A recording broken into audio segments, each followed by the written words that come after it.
Hi, welcome back. This is part 2 of my series on how my weight gain journey, not weight loss, because well, we are going to lose it, but well, first have to figure out how we gained it.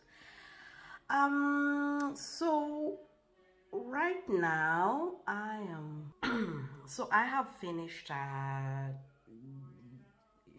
my exercise. I'm feeling really good.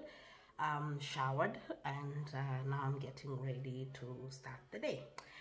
And so this bit is about how the first bunch of the weight came. The thing that I've realized about weight gain is the fact that it doesn't just creep up on you, but I think when you reach a certain point, you just give up. I think that's what happened to me. I just give up. So when I look at, okay, I'm hoping that I'm never going to reach that. You know, when you watch movies like 100 LB sisters and 100-pound sisters, I'm always thinking, these people, they got here. Every time I think I cannot reach a certain weight, I reach it. So I think even them, that's what happened. They just kept going up and up and up, and then reached somewhere and decided, well, this is their new life. Anyway, so what happened was I got pregnant at 28, had the baby, lost all the weight in about 3 months. I had lost all the weight that I need to lose. I mean, this is not a makeup tutorial. I'm just doing this as I record this because, well, you know, nobody has time for everything. Anyway, so I put on the weight, of course, when I was pregnant, then lost all of it. I was around 53 kilos by the time I was going for my 6-week checkup, which was great. The doctor was happy and everything. The problem is I also had postnatal depression, which I refused to accept and refused to deal with. I remember telling the doctor that Africans don't get that. Oh my God, no, that's white people problem. Africans, we don't get these kinds of issues. Yeah, so so that was one of the things that happened, and slowly by slowly I was like, okay, I'm going to, my thing was I kind of needed someone to actually convince me that what I had was not normal, because I felt, I mean, I was going through a lot. I was going to be a single mother in a country that even my residency was not guaranteed. I didn't have a job, I didn't have anything. So I kind of felt like that was maybe what was going on, but it wasn't. So I started, so I just let myself go. And what happened was I just continued putting on weight, because now the only thing I could do was eat. And I ate and ate and ate. And by the way, I've always eaten to deal with my problems. The only problem is now I don't think my metabolism was working as well as it should. Anyway, at some point I got admitted to the mental hospital, and I got put on medication, and that was it. And I took the medication for a few months. When things were okay, they got me out of the medication. But what they told me was I needed to continue seeing the psychiatrist. I went to the psychiatrist and said, I don't need help anymore. You cannot be forced to go for therapy. So I stopped going. And that is where the big problems started, because what happened was I kind of just ate my problems away. I didn't learn any other coping mechanisms. I just continued eating. And so by then I had already put on quite a few kilos, and it just kept going up. It just kept going up, you know. And that's the funny thing. I want to lose weight, and I want to lose it in a month. I want to lose 20 kilos in a month. It did not take a month for me to gain these 20 kilos. It took, I would say, about 10 years for me to gain them. Okay, let me just be truthful. It's more towards 30 kilos. It took about 10 years for me to gain it, but I want to lose it in a month. And that's always what the problem is. I'm like, okay, I have to lose this weight. I have to lose this weight by summer. Yeah, but it took you years to accumulate it, but you want to lose it. You know, if you're honest, you did not wake up one morning and you are fat. It kind of came in installments, right? So that's what happened. It took me a while to get a stable job. So until 2012, I didn't have a stable job. So in 2012, that's when I finally got a job, which was great for me. And 2014, I finally got an apartment which I lived in for 7 years. No, actually it was almost 8 years that I lived in that apartment. Yeah, it was 8 years that I lived in it. Anyway, so I had been living in sublets and shelters and stuff like that before that. So I finally got a lease and an apartment that I lived in. So and then I think it was more, now I'm settled. I'm going to eat and I'm going to cook. And I also started a kind of a food making business. So I started making chapatis and samosas and I was selling them. And yeah, totally wasted a lot of my my time there, because in the kitchen, because, well, and so I ate a lot, and I can tell you, oof, wheat is not our friend. A bit pissed off with my hair because, so I'm a bit pissed off with my hair because it's decided to kind of break at the edges, but I know what's happening, so I'm going to work on that. Anyway, so where was I?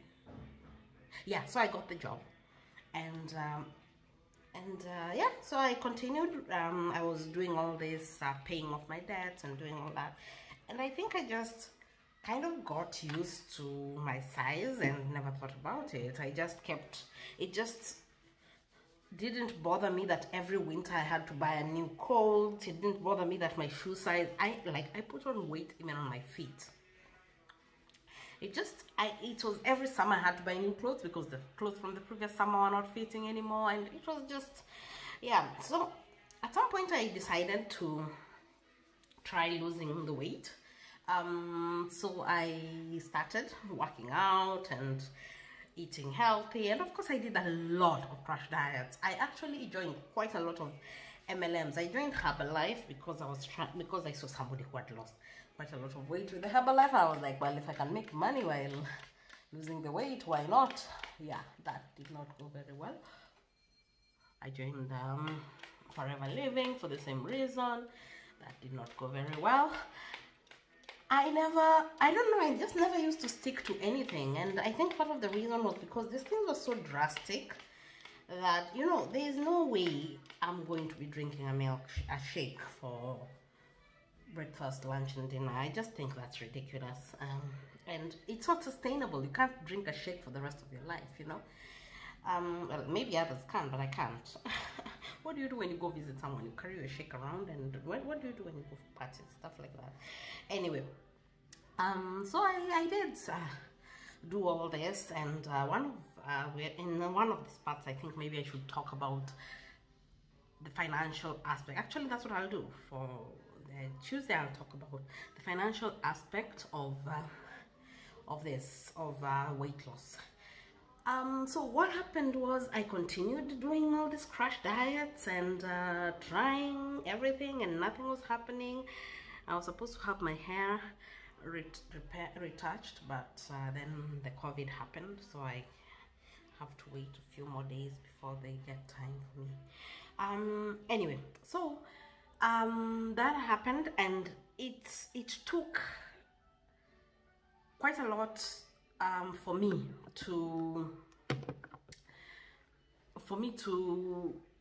be able to finally get into the mindset of actually losing this weight. And I think the biggest, I joined the gym 24-hour gym, which I paid for 3 years, and I went, I would say maybe 5, if at most it would, but it was less than 10 times in the 3 years that I paid.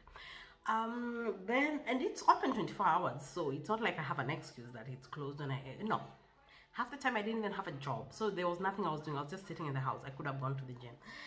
And then at some point, the biggest commitment that I ever started was when in 2019, at the beginning, actually end of 2018, beginning of 2019, I really started working out. So I was going for classes at lunchtime, Monday, Tuesday, Wednesday and Friday.